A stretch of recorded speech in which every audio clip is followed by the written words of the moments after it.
Defaulting on a loan and paying bills late can ultimately hurt your credit score and decrease your buying power. But did you know that having a bad driving record can also affect your bottom line? Our good friend of the show, money expert Bryan, is here with some more on this topic, which is very interesting. So true. Yeah. And I think when you say that, most people at home are assuming that you're going to say your bad driving record makes your car insurance cost more. And it will. That's right. It definitely will. That's right. So that's one way.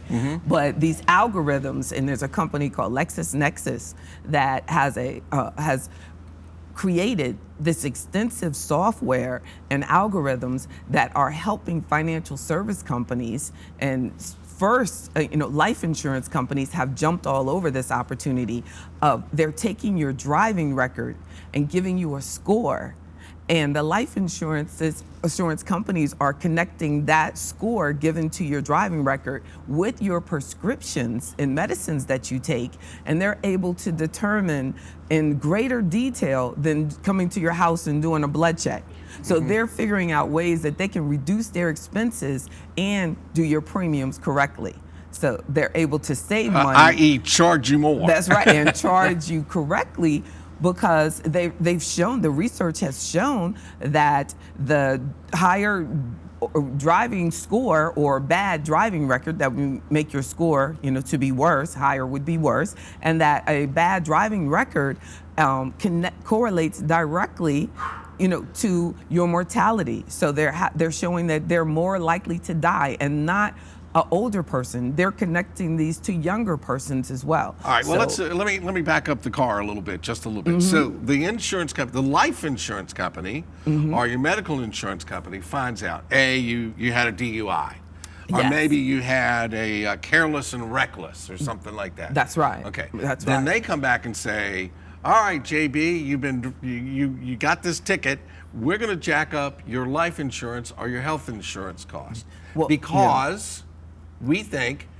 Well, we know that statistically, that's right, Okay. statistically, someone that has those habits is more likely to die from any cause, not just from a car accident, that their mortality rate is much higher. And it's not just for older people or just for younger people, that they've shown across each age group these statistics, these numbers, your bad driving record, and especially DUIs and reckless driving over 30 miles an hour, that actually showed the biggest connection to a high mortality rate. So it wouldn't be good if the insurance company found out Cheryl and I went ziplining off the Rocky Mountains recently. Well, that's another question. That's another question that would be in it. But the driving record actually is probably a better indicator. They can't really control that one, but it might suggest to them that you're more likely to zip line or bungee jump or do these things that would force them to have to pay out the high premiums. So now, is everybody doing it? Is this just a new trend? Is this a new trend that insurance companies are finding out? Is this the future we're seeing? I believe it is definitely, this is new.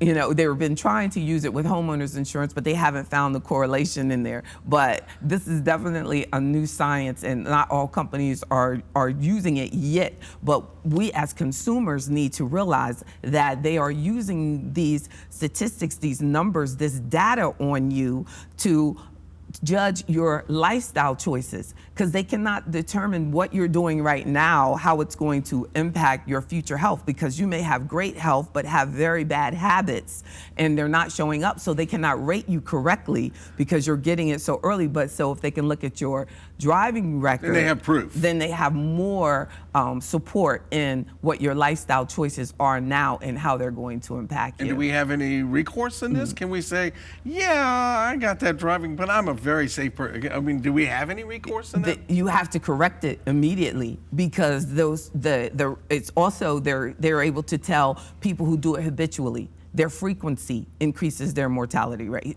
So you have to change that. You have to correct that. I believe that people can have bad habits at one point in their life and improve their habits. So you can improve it and then reapply, because you could actually get turned down because your risk is so high because of these types of habits. So it's not going to just be based on, I'm not taking any medicines anymore.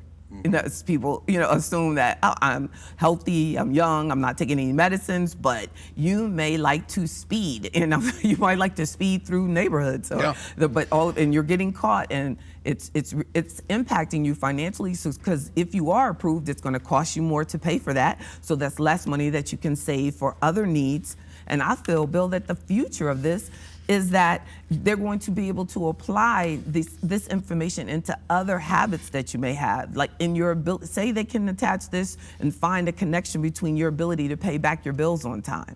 Then it will affect the interest rates that you're given. So data gathering, financial services. Yes. Big Brother is watching. It's real. And definitely watching and acting. And the fact that they're looking at your prescriptions, a lot of people don't know about that. They think they're only going to the doctor, but they're looking at you. There's prescription data companies that sell your prescription information to the companies as well. So you want to be healthy, have great lifestyle habits, and you'll save money in so many different ways. And I thought we were hiding stuff from them. Thank you, JB. Not at all. They know it all. All right, thanks for coming by. And don't forget, JB offers free money seminars every Wednesday at noon and on select Saturday mornings at 10 a.m. at our offices in Glen Allen. Pre-registration is required. Just visit online, WTVR.com/VT.